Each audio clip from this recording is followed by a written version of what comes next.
Hello everyone, it's your boy Tsushima. We are back with another review video. So, this week we're going to be going over Ghost of Tsushima. I am so sorry it took me so long to get this review video out. It took me literally this long to beat the game. I really enjoyed myself, but at the same time I felt like it was really overrated. The critics and people, they really just kind of blew this game out of proportion for me, and I'll get into it, but yep, so just to let you guys know, it's not like I was just beating the story mode. I like, whenever I beat a game, I go through like the story, all the side quests, and I try to like platinum the game just to get the entire experience. So I did that. That's why it took me so long, just so I have more of an opinion on the game. So kind of get the blaringly bad things out of the way right quick. So there was a lot of traversal problems towards the beginning of the game. Now the developers, Sucker Punch Studios, they did patch the game probably 3 or 4 times while I was playing it. So some of the problems started to go away after a while, but at launch it was kind of a nightmare, especially like traversal. So for example, if I was doing like a Shinto shrine or any type of like even a fox den or something crazy like that, the rocks, like every single rock had like a little invisible wall, just slightly big enough where you couldn't like step over it, but if you jumped it would go right over it. So I found myself like killing myself on so many cliffs. Like I'd be like walking on the cliff and I'm like, can I just jump down this small ledge, please let me jump down. And finally I kind of just lost control and I'm like, fine, I'll jump, and then like try to circle back, and I would jump and I would just jump straight off the cliff. Like there's just no saving that. It was just so incredibly stupid and frustrating. Even like getting on the balance beams, like you know how in normal games there's like ropes or something you can jump on and like kind of balance yourself across it. And this game is like, especially when the game first launched, you would jump towards it and it wouldn't like auto lock your character on there, so you would just go flying to your death. I don't know, the traversal was just a nightmare for a while. It did get better though. They patched it a couple times and it did seem like it fit the game better and it wasn't such a nightmare to like climb and stuff like that. But it was bad for a while. Now the combat in this game was basically Assassin's Creed. I hate to say that, but it really was. Everything about it, like the stealth mechanic, was very Assassin's Creed-esque. The fighting was a little more unique than Assassin's Creed was. You know, you had the different stances, which means you did have to have a certain level of strategy for like, like you use the water stance for sword or shield people, or there's different stances do different things for different enemies. But there was really only 5 types of enemies in the game, so it did get kind of boring after a while. There wasn't anything that was like crazy. It was kind of like you got your brutes, swordsmen, spear people, shield people. And then you had like Ronins. Ronins were the only interesting types of enemies. They were super difficult actually. I had a really hard time at first with trying to, because I couldn't figure out what they were doing. But I mean, after about 30 minutes of fighting them, I figured it out. It was pretty easy. So yeah, a lot of Assassin's Creed vibes. The stealth wasn't great. Like the game kind of forced you to. I mean, it really rewarded you for playing. Kind of running right in and challenging people and doing a lot of sword stuff. It really wasn't designed for a lot of stealth, I don't think. But anyway, the ghost weapons they had in there were, I wouldn't say completely useless, but I never used them that much. They just were never helpful to me, unless it was like the smoke bomb was good for kind of getting away, but other than that, it really didn't do too much for me. The Konamis, I never used them at all, because I'll show you this clip here, but whenever I throw the Konamis, for really until I reset the game, the Konamis would, for some odd reason, just like if you ran at someone, it would like stab like whoever you were running at. Like it just didn't make any sense. Like it would stab your horse and your horse would run away. It would stab the people. It would stab enemy. It would basically stab anyone if you were sprinting. I think they did patch this in like the 3rd or 4th patch they did. But holy cow, it was annoying. Cause you really have to restart the entire game just to get that glitch fixed. And that happened so many times through the first half of the game, and it was so frustrating. But I think they did finally take it out. But like I said, the sword stuff was pretty fun, I think. But the stealth was like it was trying very hard to be Assassin's Creed. I think that's why a lot of people liked it. because of how beautiful the game was. But everyone loves Assassin's Creed, so they were just really piggybacking off of what Ubisoft has already done. So I didn't see like a new game. Like, it felt like a very similar type feeling for a game. And I don't know, they didn't do anything new with the combat. They kind of piggybacked off other people's success, and that was kind of frustrating. But and that's another thing with a lot of the levels in this game. The game rewards you, like, it just talks about from the beginning of how you should be a samurai, you should always fight people upright, but like most of the missions you play actually force you to use stealth. Like, there's not a lot of you can't really be opportunistic. You either have to do a mission stealthily, or you have to.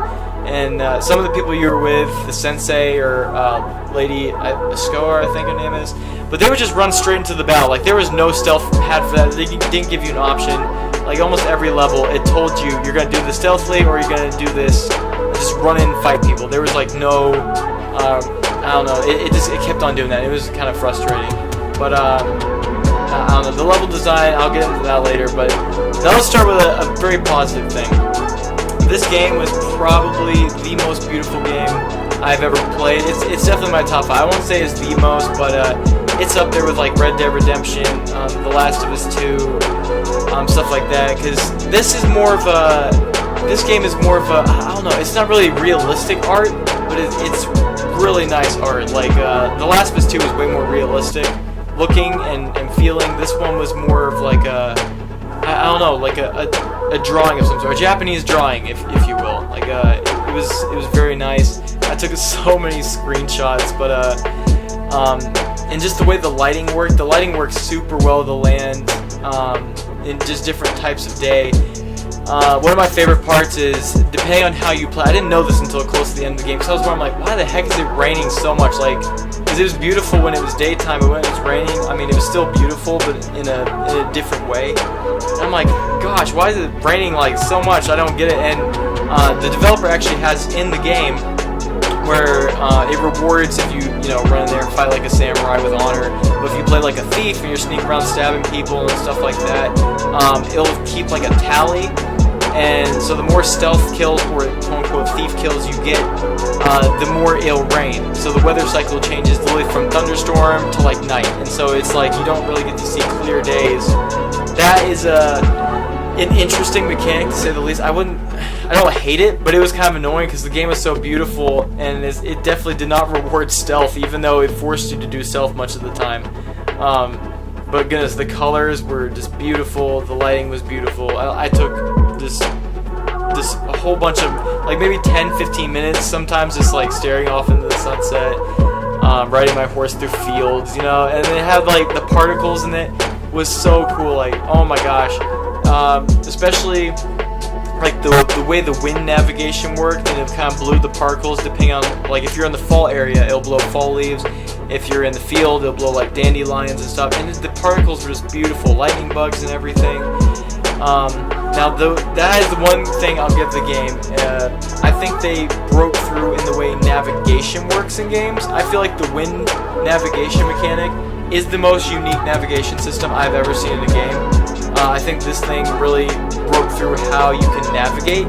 That's really the biggest breakthrough I think they had. That, and graphically, I think the engine they used for this was definitely next gen, and I think the navigation was next gen. Other than that, I hated the fact that the houses and stuff, like the landscape was beautiful. Whoever the team that developed the world was amazing. The team that developed the assets were not amazing. Every single house in this game has no furniture in it, and it is the same house. It's just copy and pasted everywhere you go, and it's just so boring. Like, the thing with Assassin's Creed is, sure, they'll reuse like a house layout, but they'll put like furniture in it. They'll put like a pot in there, they'll put like a table in there.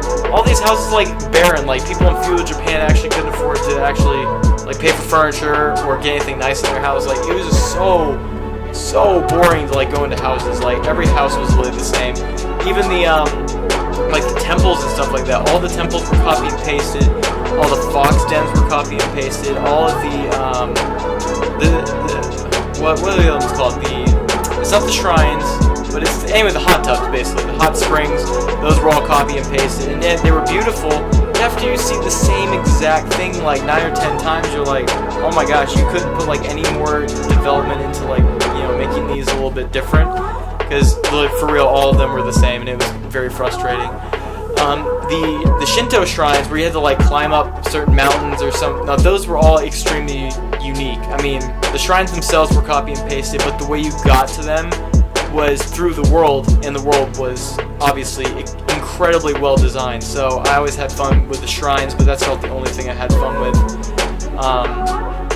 But I mean, with all the other stuff, I mean, that means there is a lot of replayability for those of you wondering, you know, can I play this game again and have just as much fun with it? Yes, you can.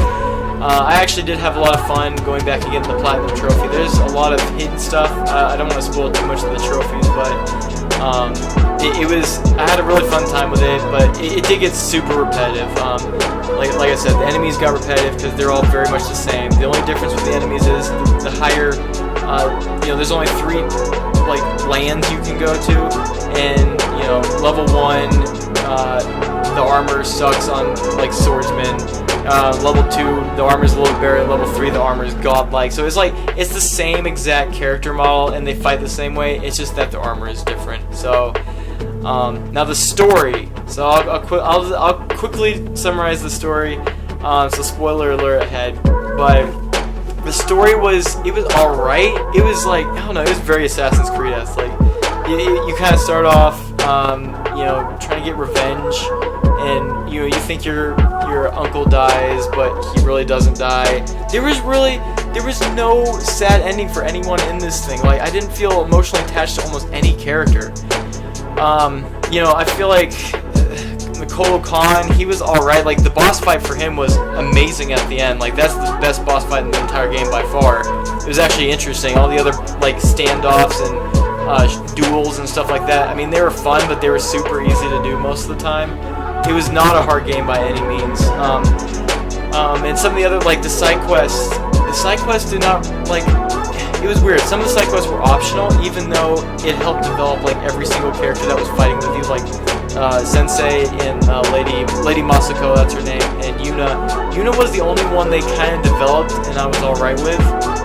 Sensei and Lady Masako, they were literally, they had a very similar, like, revenge plot going on, and I just wasn't having it.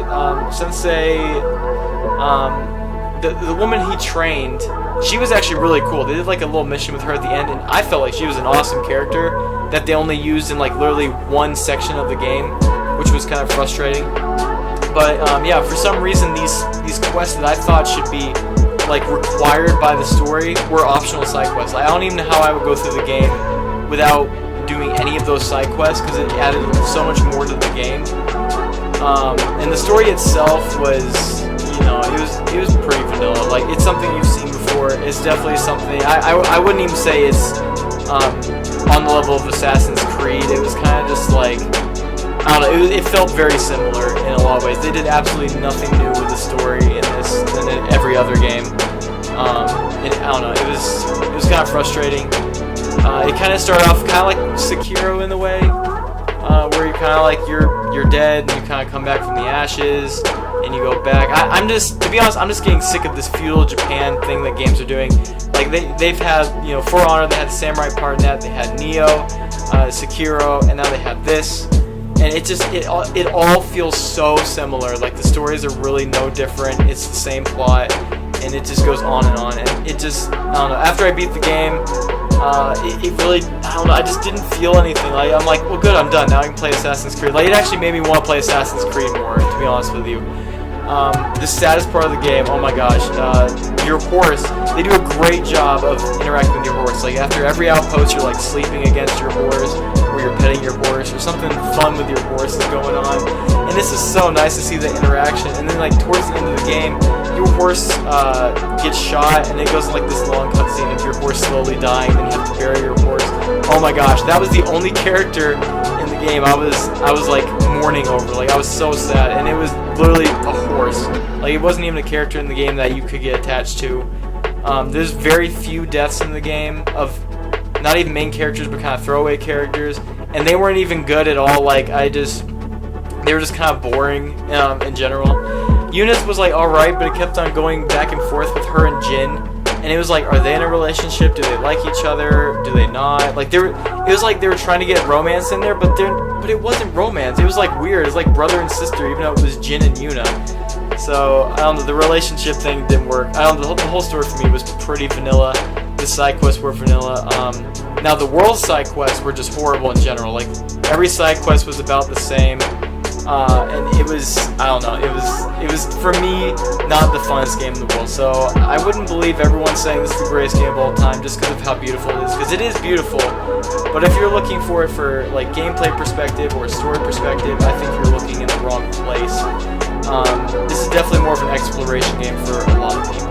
But overall, I was gonna give it like a 4. I'm like, I don't know, I'm torn between like a 3.4, 3.5 out of 5, or a 4 out of 5, I guess. A lot of people be giving it a 5 out of 5, but it's not as good as people really make it out to be, unfortunately. I wish it was, but it is not.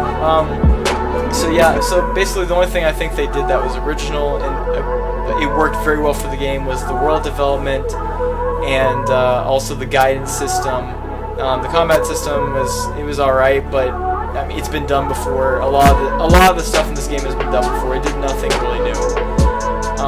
So yeah, I would recommend playing it for yourself and just seeing if, you know, maybe, who knows, maybe I'm wrong. You know, it's my opinion. I'm sure a lot of people will actually love this game and defend it to the death. But yeah, always play the game for yourself and always, you know, get your own opinions out of it. But yeah, that's it. Thank you guys so much for watching. Ghost of Tsushima was fun, a lot of replayability, but it just wasn't for me. But thank you everyone so much for watching. Please like, subscribe, leave a comment. Hopefully I'll be doing some show reviews pretty soon, and I got a couple other games I'm actually reviewing currently, so hopefully I'll have a couple more videos this month out for everyone. But yeah, ring the bell if you want to see more videos like this. Thank you for everyone's support. I've been getting a lot more views lately, which is awesome. This is definitely a lot funner for me because I can enjoy the game and then enjoy the commentary, reviewing it afterwards. And overall, it's a pretty fun time. So I hope this review doesn't scare anyone off from playing this game, because it is one of the most beautiful games I've ever played. If you're in for exploration, that this is totally your thing. But thank you guys so much for watching, and I'll see you guys in the next one. Take care, everyone.